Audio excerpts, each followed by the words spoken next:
Hello दोस्तों, नमस्कार। तो मैं हूं अमित और आज की इस वीडियो में मैं बताने वाला हूं प्रश्नावली 3.3 के कुछ बेहद इंपॉर्टेंट क्वेश्चन नंबर 5 और क्वेश्चन नंबर 6 को, जो कि बेहद इंपॉर्टेंट है। तो जो आपने अगली वीडियो देखी है उसमें मैं तीनों क्वेश्चन कराने वाला था, लेकिन इतनी ज्यादा गर्मी थी कि सिर्फ एक ही क्वेश्चन रिकॉर्ड हो पाया। तो अब मैं आज ही ये दोनों क्वेश्चन और भी कराऊंगा। जैसे ये हमारा 5वां नंबर क्वेश्चन हो गया और इसके बाद एक क्वेश्चन और है जो कि बेहद इंपॉर्टेंट है। तो आप लोग बहुत ही ध्यान से देखेंगे क्योंकि क्वेश्चन बहुत ही ज्यादा इंपॉर्टेंट है। तो चलिए, आपका 5वां नंबर क्वेश्चन क्या कहता है। यदि किसी भिन्न के अंश और हर दोनों में 2 जोड़ दिया जाए तो वह 9/11 हो जाती है। यदि अंश और हर में 3 जोड़ दिया जाए तो वो 5/6 हो जाती है। तो x/y यानी भिन्न के रूप में मान ज्ञात करना है। तो सबसे पहले हम मानेंगे, सबसे पहले हमें मानना क्या होगा। सबसे पहले हमने माना कि जो अंश है, अंश को क्या मानते हैं, तो अंश को हम मान लेते हैं x।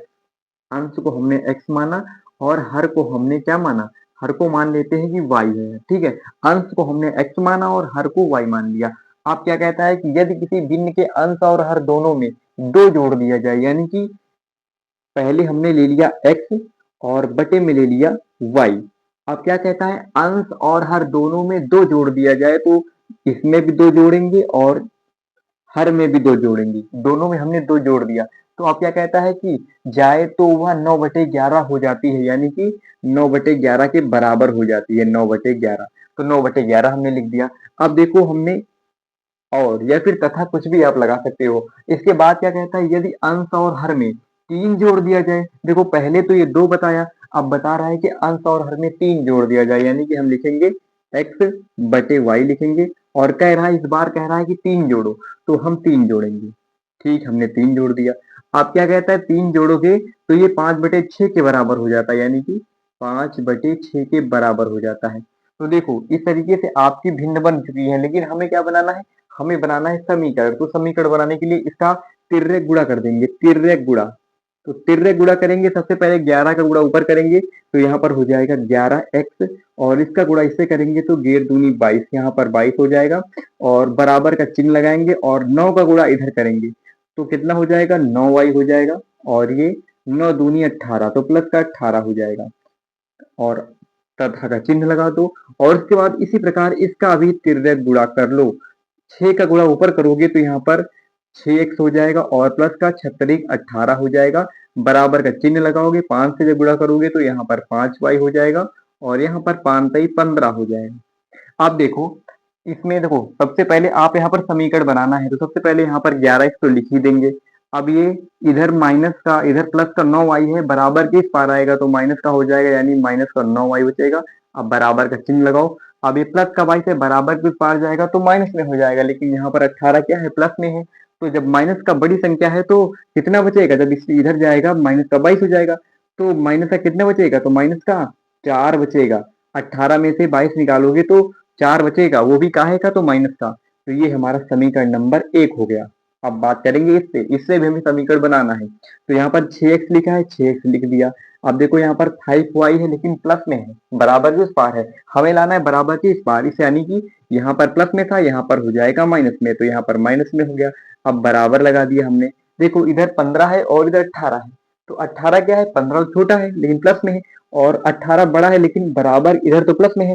लेकिन जब बराबर के इस पार लाएंगे तो प्लस से इधर माइनस हो जाएगा, यानी बड़ी संख्या माइनस में हो जाएगी। तो आप घटाओगे तो क्या बचेगा, 3, वो भी काहे का, माइनस का, क्योंकि बड़ी संख्या है और बराबर के पार लाएंगे तो माइनस में हो जाएगी। तो ये हमारा समीकरण नंबर 2 हो गया। अब हम एक समीकरण को उठाएंगे और उससे y या फिर x किसी एक का मान निकालेंगे। हम उठा लेते हैं समीकरण 2 को। तो हमने उठाया समीकरण 2 को, ले लिया समीकरण 2। समीकरण 2 को उठाया तो यहाँ पर 6x है और बराबर लिखो। तो देखो, ये प्लस में था, ये इधर माइनस में है, माइनस का 5y, इसको बराबर के पार ले जाएंगे तो 5y हो जाएगा, काहे में, 5y हो जाएगा प्लस में, तो माइनस का 3 हो जाएगा। और अगर x की वैल्यू हम निकालना चाहें तो 5y माइनस का 3 और बटे में क्या हो जाएगा, बटे में 6 हो जाएगा। तो x की वैल्यू हमारे पास ये रही, x की वैल्यू हमारे पास निकल आई। अब हमें कहा की वैल्यू निकालना है, इसका मान समीकरण 1 में रखना है, इसका मान। तो x का मान, x का जो मान है वो समीकरण 1 में, समीकरण 1 में रखेंगे। समीकरण 1 क्या है, समीकरण ये हमारे पास है 11x। तो 11 लिखेंगे और इंटू में 5y और माइनस का 3/6 इतना करेंगे। और उसके बाद हमारे पास लिखा है माइनस का 9y और बराबर -4। इसको सॉल्व करेंगे। इसको सॉल्व करोगे तो देखो क्या होगा। देखो ये इसको तो अगर हम हटा दें, मान लो इसको हटा दें, तो ये तो पूरे के बटे के नीचे 6 है, यानी इसमें लासा लेने की जरूरत नहीं है। लासा इससे लेंगे क्योंकि यहाँ पर क्या लिखा है, यहाँ पर लिखा है माइनस, तो यहाँ पर लासा लेंगे तो देखो यहाँ पर तो क्या हो जाएगा, यहाँ पर सेम रहेगा। आप गुणा कर लो, अंदर गुणा करोगे तो कितना हो जाएगा, 11×5 = 55। इसको हटा ही दो, 11×5 = 55 कर दो, यहाँ पर y हो गया और माइनस 33 हो गया। और जब इधर आपका लासा लोगे तो 9×6 देखो नीचे 1 है तो नीचे भी 6 से गुणा, ऊपर भी 6 से गुणा करेंगे तो 9×6 = 54 हो जाएगा, यानी 54y -54y। और जब पूरे के बटे के नीचे हो जाएगा तो इधर भाग में उधर चला जाएगा गुणा में, तो 6×4 = 24 हो जाएगा, यानी कि -24 हो जाएगा। अब देखो यहाँ पर माइनस का 54y है और यहाँ प्लस का 55y है, तो यानी घटाएंगे तो एक y बचेगा। और इसको जब उस पार ले जाएंगे हम, तो यहाँ पर ये माइनस में है, बराबर उस पार जाएगा प्लस में, तो आपका बचेगा 9। 24 में से जब 33 जोड़ोगे, माइनस के 24 में प्लस का 33 जोड़ोगे तो आपके पास कितना बचेगा, तो आप कहोगे 9 बचेगा। हमारे पास कितना, 9 बचेगा। तो y का मान आपके पास 9 आ गया, y का मान। अब जो y का मान है, y का मान आप कहाँ रखोगे, y का मान आप रखोगे समीकरण 2 में। कहाँ पर, y का मान रखना है समीकरण 2 में। तो समीकरण 2 आपके पास ये रहा। समीकरण 2 कहाँ पर है, समीकरण 2 आपके पास ये रहा। समीकरण 2 में है 6x माइनस का 5 इंटू वाई की जगह पे रखेंगे 9 रख दिया। अब बराबर का -3, तो यहाँ पर 6x है और 9×5 = 45 हो जाएगा, तो -45 बराबर -3। 6x लिखेंगे और बराबर, अब देखो इधर तो माइनस में है, अगर बराबर के हम उस पार ले जाएंगे तो प्लस में हो जाएगा, यानी 45 लिखेंगे और ये -3, तो यहाँ पर हो जाएगा 6x। और यहाँ पर जब 45 में -3 घटाएंगे तो 42 हो जाएगा। और 6 से काटेंगे, 6×7 = 42, यानी x की जो वैल्यू आएगी वो 7 आएगी। आपने क्या देखा, हमें किस रूप में लिखना था, x/y के रूप में। यहाँ पर देखिए x/y के रूप में लिखना था, और x की वैल्यू आई है 7 और y की वैल्यू आई है 9। तो दोस्तों यही आपका आंसर हो जाएगा। आप लोग नोट कर लीजिए, स्क्रीनशॉट जल्दी से ले लीजिए। और क्वेश्चन समझ में आ गया हो तो वीडियो को लाइक, चैनल को सब्सक्राइब भी कर लीजिएगा। चलिए नोट कर लीजिए जल्दी से। तो चलिए दोस्तों, आपका 5वां नंबर क्वेश्चन आपने लिख लिया होगा, आपने कॉपी में नोट कर लिया होगा। तो भाई किस किस ने नोट कर लिया अपनी कॉपी में, और किस किस को समझ में आया कमेंट बॉक्स में ये जरूर टाइप करना। और वीडियो पसंद आई हो तो वीडियो को लाइक, चैनल को सब्सक्राइब भी कर लीजिएगा।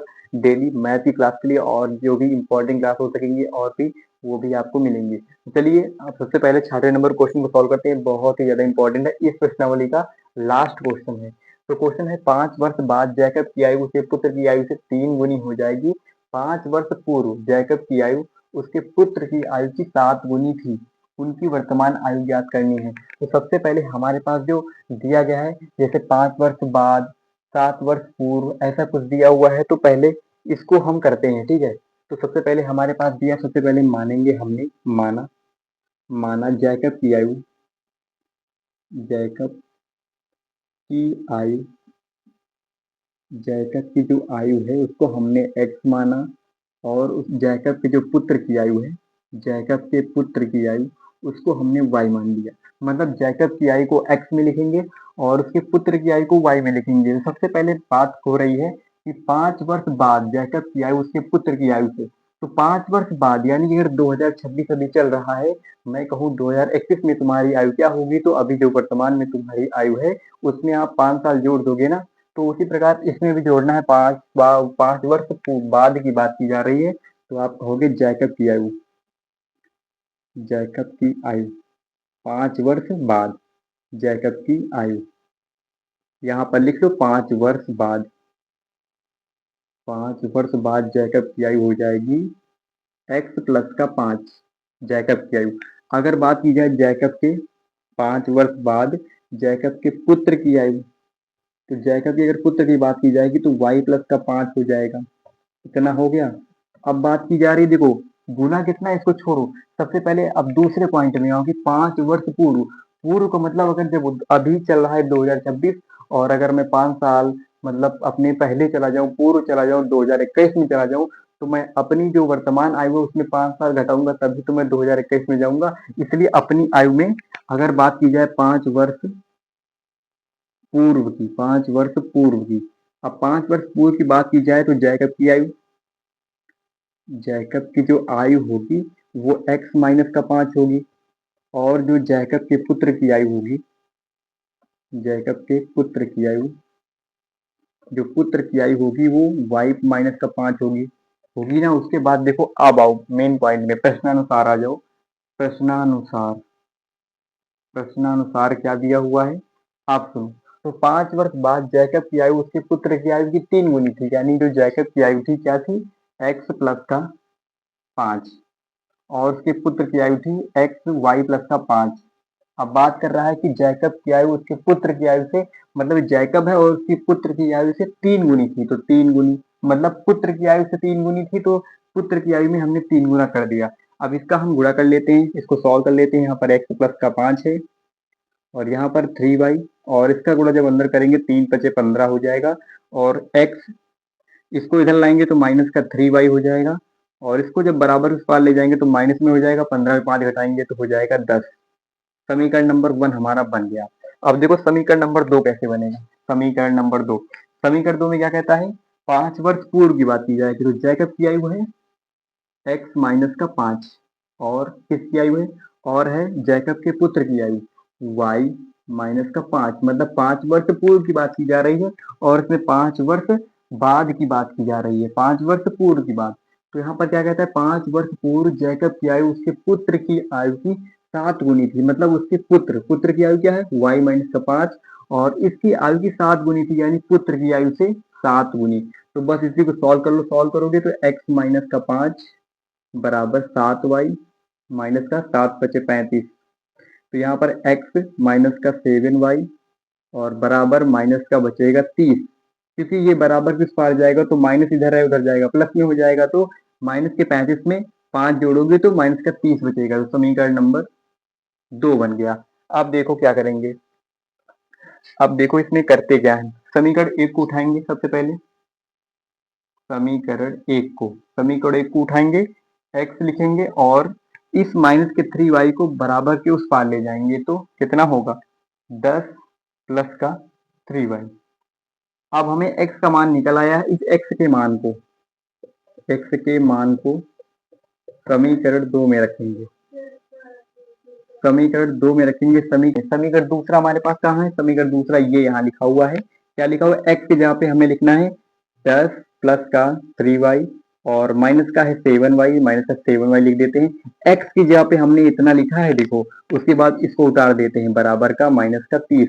इसको सॉल्व कर लो, सॉल्व करोगे तो इसको 10 उस पार ले जाओगे तो क्या हो जाएगा, तो इधर ले जाओगे तो माइनस का 30 था और माइनस का 10 भी हो जाएगा, क्योंकि इधर प्लस में था उधर जाएगा माइनस में हो जाएगा। इसमें आप घटाओगे तो माइनस का 4y बचेगा। तो देखो माइनस का 4y, माइनस का 4y क्या बचेगा, माइनस का 4y और बराबर माइनस का 40। आप माइनस से माइनस काट दो और 4 से काटोगे तो y बराबर क्या बचेगा, y बराबर 10 बचेगा।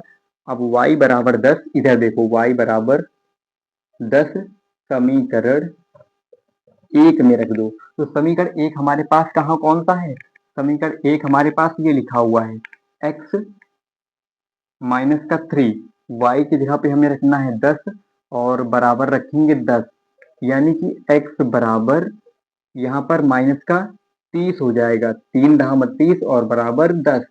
अब देखो इसको कैसे लिखेंगे, 10 x बराबर इस माइनस को 30 को बराबर भी उस पार ले जाएंगे तो 10 प्लस का 30 हो जाएगा, यानी कि क्या x बराबर 40। अब देखो आपने शुरुआत में माना क्या था, x माना था जैकब की आयु, मतलब जैकब की आयु कितनी निकली, जैकब की आयु निकली वो है 40 वर्ष, जैकब की आयु 40 वर्ष, और जो उसका पुत्र था वाई उसकी आयु कितनी निकली 10 वर्ष, मतलब जैकब की आयु 40 वर्ष और जैकब के पुत्र की आयु 10 वर्ष। तो आपका क्वेश्चन सॉल्व हो चुका है, आप लोग इसका स्क्रीनशॉट ले लीजिए, नोट कर लीजिए, बहुत ही ज्यादा इंपॉर्टेंट था। और आज की वीडियो हमारी ये इस प्रश्नावली की लास्ट वीडियो है, और अगली वीडियो आप लोग को प्रश्नावली 3.4 की मिलेगी। उससे पहले हम क्लास ट्वेल्थ की वीडियो स्टार्ट करेंगे। उसमें जो बचा टॉपिक है उसको कवर करेंगे और उसके बाद जो चैप्टर है आपके अदर सब्जेक्ट के उसमें भी अगर इम्पोर्टेंट कुछ लगता है मुझे तो मैं वो भी कराऊंगा। तो चलिए दोस्तों, गर्मी बहुत ज्यादा है, तो मिलते हैं दोस्तों नेक्स्ट वीडियो में। अगर वीडियो पसंद आई हो तो वीडियो को लाइक जरूर करना, क्योंकि इतनी ज्यादा मेहनत कर रहा हूँ तो आप लोग वीडियो को लाइक, चैनल को सब्सक्राइब जरूर करिएगा। मिलते हैं दोस्तों नेक्स्ट वीडियो में।